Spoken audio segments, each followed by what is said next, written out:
Les bonnes habitudes. Elles sont un élément central dans la réussite de ces projets et pour progresser au quotidien.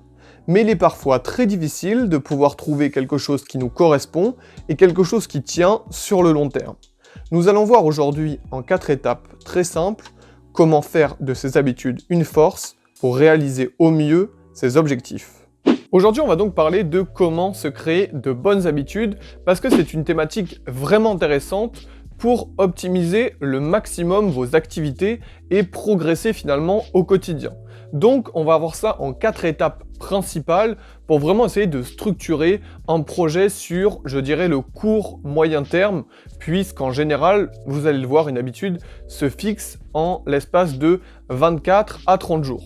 Donc voilà, on va en parler aujourd'hui et on va véritablement donner les étapes clés pour réussir au mieux ces habitudes. L'étape numéro 1, ça va être de définir nos actions. Alors qu'est-ce qu'on entend par là? C'est-à-dire d'avoir une idée claire de ce que vous voulez faire exactement, de définir un cadre et quelles sont finalement les actions à entreprendre pour réaliser ceci. Si par exemple c'est du sport, vous devez avoir une idée globale du programme que vous allez utiliser, des zones que vous voulez cibler, des améliorations que vous voulez finalement effectuer. Si par exemple vous avez envie de vous lever à 7 heures, c'est tout simple. Vous devez avoir l'idée de se dire « je vais mettre le réveil par exemple à telle heure » et fixer cet objectif pendant une période qui deviendra finalement une habitude. Donc voilà, vous devez tout d'abord définir le cadre et avoir une idée claire des actions que vous allez entreprendre. Étape numéro 2, la planification.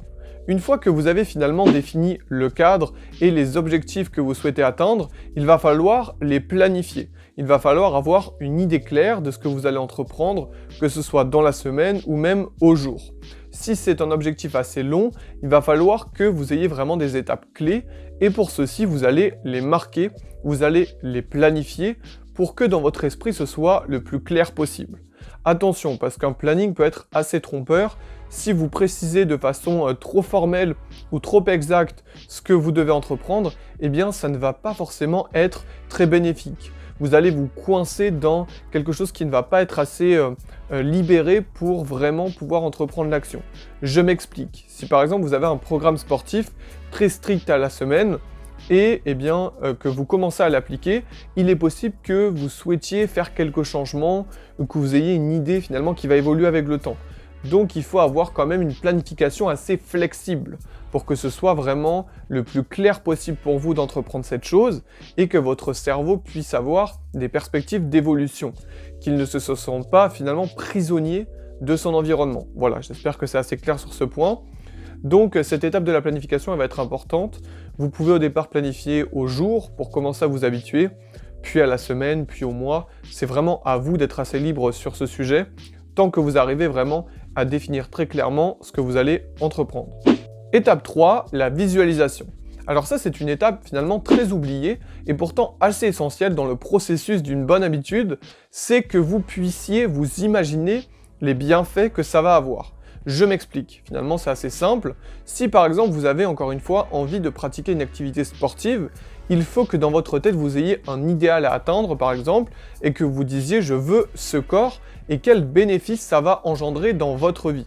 Je veux ce corps, je me sentirai mieux, je pourrais faire par exemple plus d'activités sportives, je pourrais être mieux sur les photos, je pourrais avoir plus de confiance en moi. Il faut que vous définissiez un cadre. Il faut que votre objectif ne soit pas dénué de tout intérêt. Il faut que l'habitude que vous allez créer, finalement, elle ait un but pour vous et que vous sentiez véritablement les bénéfices.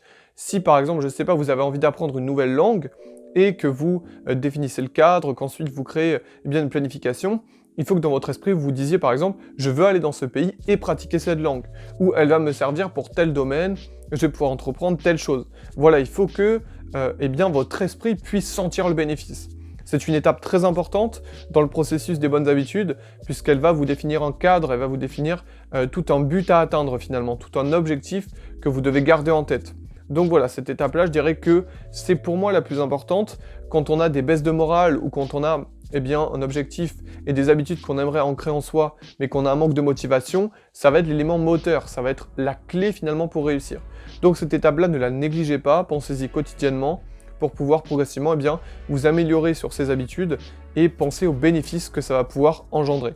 Et enfin, étape 4, la répétition. La répétition, ça va tout simplement être la répétition de vos actions au quotidien pour que ça devienne une habitude. Ça, c'est un petit peu finalement la chose qui fait abandonner beaucoup de personnes, c'est le temps qu'on passe finalement à répéter une action avant qu'elle devienne une habitude. Et souvent, les gens abandonnent très vite, c'est-à-dire qu'ils vont, par exemple, entreprendre, encore une fois, on va dire l'exemple du sport, parce que c'est un petit peu le fil rouge de notre exemple au fil de la vidéo. Eh bien, par exemple, le sport, ça va être quelque chose qu'on va avoir envie de pratiquer à un moment donné.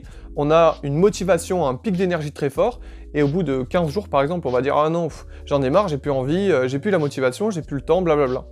Et en fait, si vous voulez, l'idée de la répétition, c'est l'élément moteur, c'est l'élément clé, et c'est ce qui va ancrer finalement votre habitude. Puisque, en moyenne, on dit qu'au bout de 24 jours, c'est la période exacte, mais je vous dirais un mois pour être sûr que ça marche bien, au bout d'un mois, votre cerveau va finalement implanter cette habitude. C'est comme si vous voulez, quand vous voulez arrêter de fumer. Ce sont les premiers jours qui sont les plus difficiles, puis progressivement, votre cerveau perd de l'intérêt pour ceci. Et au final, il va peut-être même ressentir un dégoût pour cette chose. Donc là, c'est l'élément contraire. En l'occurrence, vous avez envie de pratiquer une activité particulière ou vous avez envie de commencer un projet particulier, il faut que ce soit ancré dans votre quotidien et que ça devienne progressivement une habitude.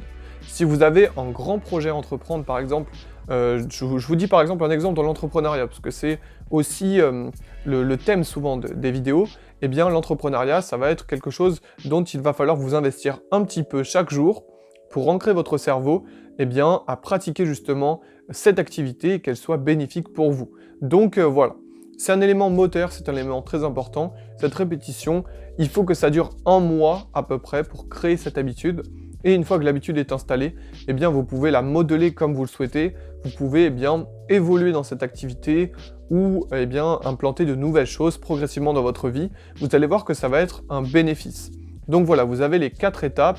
Et là, normalement, vous êtes bien armé pour pratiquer vraiment eh bien, des bonnes habitudes avec des étapes plutôt simples et que ça devienne des objectifs à atteindre pour continuer à avancer finalement dans le bon sens.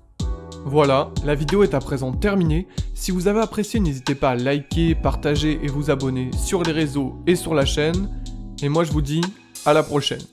Ciao, amigo!